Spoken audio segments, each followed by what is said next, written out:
Okay. Am I recording?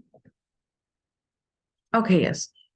Okay, good. I'm recording. Okay, so today I will be talking about standards 6 through 10 from the InTest standards. So let's begin. Okay. Standard number 6 is assessment. And what this makes me think of is when teachers send their students with a daily planner. And in this planner, they keep track of how a student was behavior wise. And typically, a lot of smiley faces or sad faces or stickers or some sort of color indicator is um, is added into this planner, so that parents can see how it was that their students behaved for that day in the classroom. And with standard number 6, it it doesn't really the focus is not on behavior, but rather academic progression. And what I mean by this is that teachers should be able to track the progress of their students from where they started in the beginning of the year to where they end at the end of the school year. And they can do this by cross-referencing how they performed in tests, common assessments, or even when it comes time to make up their report cards. Teachers are able to take use of this information in meaningful ways by finding areas of improvement to see what it is that a student is struggling with, and being able to take this information and present it back to students and their parents.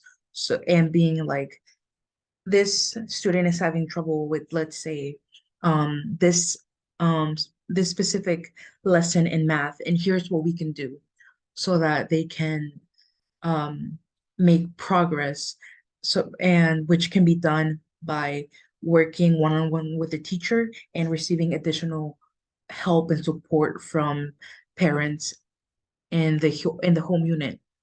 And this is a very important skill that teachers need to be able to perform, because no sort of improvement can happen if we do not even know what where this improvement needs to take place. So again, it's very important for teachers to be able to look at where a student is and be able to determine what it is that they can do to get to where they need to be.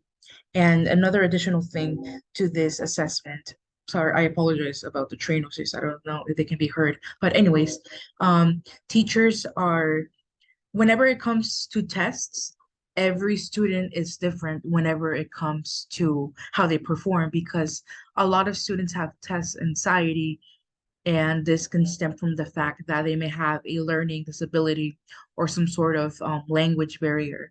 And teachers need to be able to provide them with accommodations, whether it be taking the test in a different classroom or giving them additional time to work on the test, so that students can perform to the best of their ability in in situations where they aren't restricted by normal standards.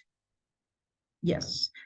And what I mean by normal standards is just like, for example, the STAR test. Every student is given 4 hours to take the test, but some students need more time, and that's totally fine. And a teacher needs to be able to provide that for them so that they aren't limited by this standard. Is what is what I was going for there.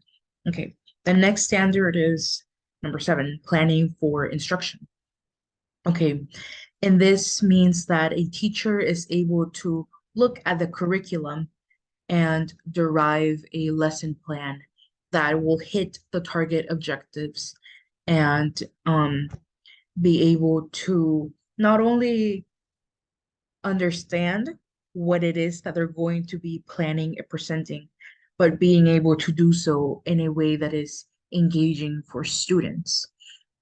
And this is only possible if the teacher has the content knowledge from the subject that it is that they're going to be learning about, because there is no point in standing up in front of a classroom and teaching them a math lesson if we're just doing it out of memory and we don't truly understand what it is that we're presenting. And it's very important to always touch base on the subject that we're going to be talking about, just so that we can have a refresher and be able to really give our best to these students whenever it comes time to giving them facts and information, so that we're not on the same boat as them, because we're supposed to be the ones maneuvering said ship. And a really helpful way that we as teachers can do this is by teaming up with sorry is getting together with our colleagues and coworkers and coming to them for questions and help if it is ever needed, because oftentimes a lot of teachers feel like they should be able to handle everything on their on they should be able to handle everything by themselves, but this causes them, a lot of pressure, a lot of anxiety, and it's always good to reach out to different people, like specialists and just resources, whether it be the internet or people or just our own search. It really helps to alleviate the stress that can come from planning a lesson instruction. And two other important things to consider is that we can manipulate a class schedule to the by the minute. But at the end of the day, so many things can happen within an hour in a classroom. And it is very important for a teacher to be able to make adjustments and become flexible.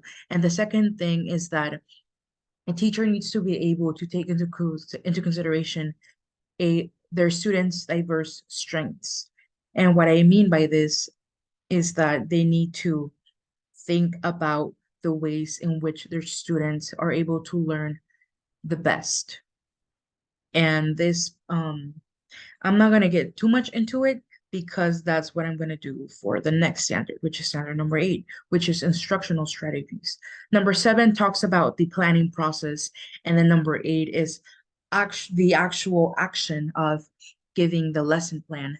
And in this stage, teachers need to be able to engage with their students in the moment, because it's one thing to know what it is that we're going to be talking about, but it's different whenever it comes to helping kids make connections, because most people can stand in front of a room in front of children and teach them and present them facts, but a teacher is unique in the way because they are able to connect with students, and they can do this because they understand how the varying levels of cognitive processes and how they affect learning. And by what I mean by this is that a teacher, let's say whether that they're giving a math lesson, they're able to present information,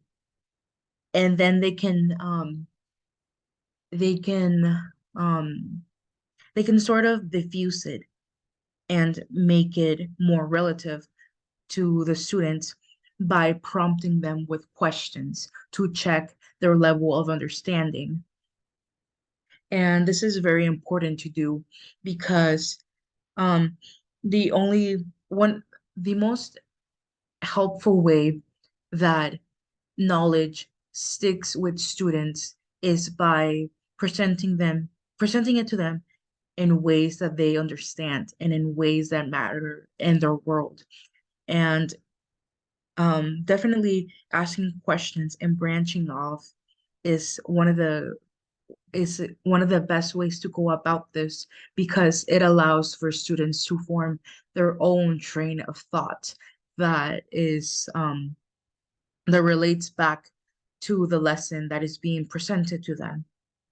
And this also helps them develop their different levels of communication, which are with hearing information being able to communicate about it orally and in their writing, and by being able to read and interpret information in a way that connects to their level of thinking.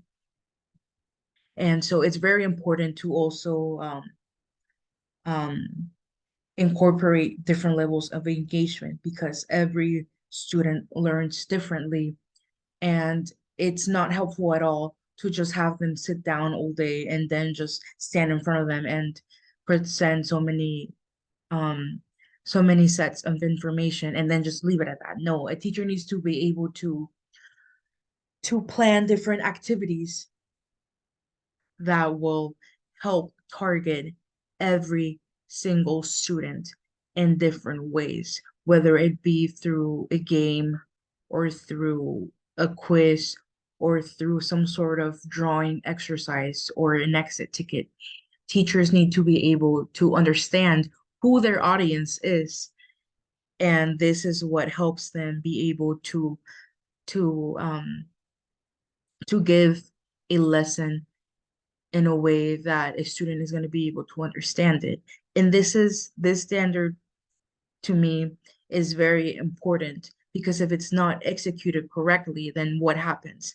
The student gains nothing from the lesson and they walk out of the classroom as they walked in early in the morning, and there's just no progress that was made. So it's very, very important for a teacher to tune in with their students and understand them so that they can tackle any sort of lesson or subject or objective in a way that will be beneficial to their students.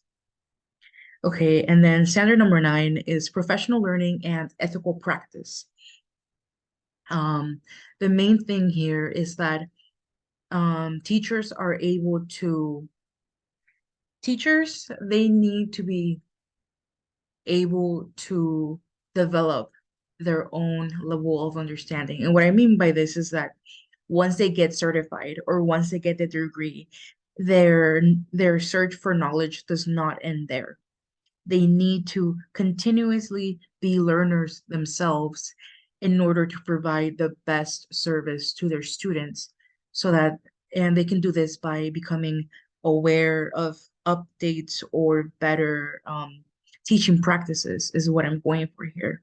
And they also need to be able to engage in self-assessments, and they can do this by by by thinking to themselves at the end of the day, did today go well? And if not, what can I do tomorrow to make it even better? And this is important to do because becoming self-aware is how teachers improve because they're able to tune into themselves and dismantle any sort of biases that they may hold, even if it's subconsciously. We're all human, we're not perfect, and it's important for us to admit to ourselves that we can always improve in one way or another.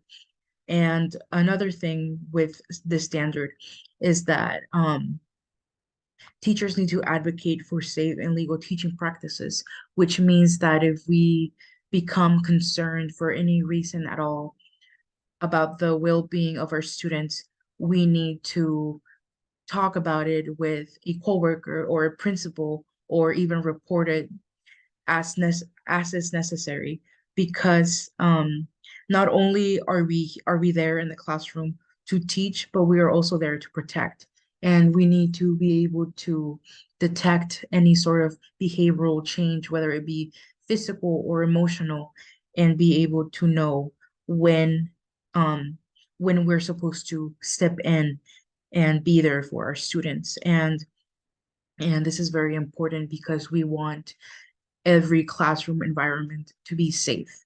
So standard number 9 is all about being self-aware and focusing on safety and just really being able to help our students and ourselves as individuals. And then the final standard is number 10, leadership and collaboration. Um, it truly does take a village, and that concept is so important because again, teachers cannot do everything by themselves. They need to be able to consult with their coworkers and really any sort of faculty that is available to them in the school, even outside of school, within the community, and with parents. And the only way that this can be achieved is when teachers reach out whenever they see fit, or even just to get opinions on what it is that they could do better, or some sort of new method that they could start utilizing. It's so important to always um work with others instead of just trying to balance everything by ourselves. And another important thing here is that teachers are able to not only not only give feedback about their own performance and that of their students, but they need to be able to receive feedback. And this can be difficult for really just about anyone because we don't like to be criticized about about what it is that we do, because a lot of people take that personally and to heart. But teachers need to be able to use the feedback that they receive in a way that will help them improve as an educator. And that is very important because we don't want to remain stagnant.